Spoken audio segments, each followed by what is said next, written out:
Second നമുക്ക് motivation ചെയ്യുന്ന വെച്ചാൽ ഇങ്ങനെ അവനതാ അവൻ്റെ തലയിൽ ഇങ്ങനെ തടയിൽ കൊടുക്കുക, സബാഷ് ഗുഡ് ബോയ്. അവൻ്റെ തലയിൽ ഇങ്ങനെ നല്ല സ്നേഹത്തോടു കൂടി തടയിൽ കൊടുക്കുക. കണ്ടോ, അതവന് ഭയങ്കര ഇഷ്ടമുള്ള കാര്യമാണ്. പിന്നെ നമുക്ക് ചെയ്യാൻ പറ്റുന്ന മോട്ടിവേഷൻ എന്ന് വെച്ചാൽ നമ്മുടെ ചെവി, രണ്ട് ചെവി ഇങ്ങനെ മസാജ് ചെയ്ത് കൊടുക്കുക. ഡോഗ്സിന് ഏറ്റവും ഇഷ്ടമുള്ള സാധനമാണിത്. അത് ചെവി ഇങ്ങനെ മസാജ് ചെയ്ത് കൊടുക്കുക എന്ന് പറഞ്ഞാൽ കണ്ടില്ലേ, അപ്പോൾ അനങ്ങാതിരിക്കുന്നുണ്ടോ, അതാണ്. Very good, good boy. ഈ പറയുന്നതോടൊപ്പം, ഈ ചെയ്യുന്നതിനോടൊപ്പം നമ്മൾ എന്ത് ചെയ്യണം, സ്വീറ്റായിട്ട് അവന് നല്ല വേർഡ്സുകൾ അവനോട് പറയണം. സബാഷ് ഗുഡ് ബോയ്, വെരി ഗുഡ്.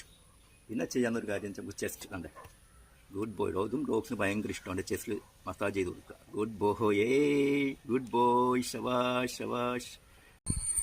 പിന്നെ മൂവിങ് ഒബ്ജക്ട്സ്, അതായത് ബോൾ അല്ലെങ്കിൽ വേറെ എന്തെങ്കിലും സാധനം, എളുപ്പമാണ് ടോയ്സ് എന്തായാലും ശരി, അത് അവർക്ക് നമ്മൾ മൂവ് ചെയ്യണം. വേറെ ഒരിടത്ത് വെക്കുന്നില്ല, നമ്മളിങ്ങനെ എറിഞ്ഞിട്ട് കാണുമ്പോൾ അതിൻ്റെ പുറകെ ചേസ് ചെയ്യാനൊക്കെ ഡോഗ്സിന് ഭയങ്കര ഒരു മെച്യൂർ അഡൽട്ട് ഡോഗ് ആകുമ്പോഴത്തേക്കും അവർ ഭയങ്കര താല്പര്യമായിരിക്കും അതിൻ്റെ ചേസ് ചെയ്യുക എന്ന് പറയുന്നത്. അപ്പോൾ അത് ഏറ്റവും നല്ലൊരു മോട്ടിവേഷനാണ് ഡോഗ്സിനെ.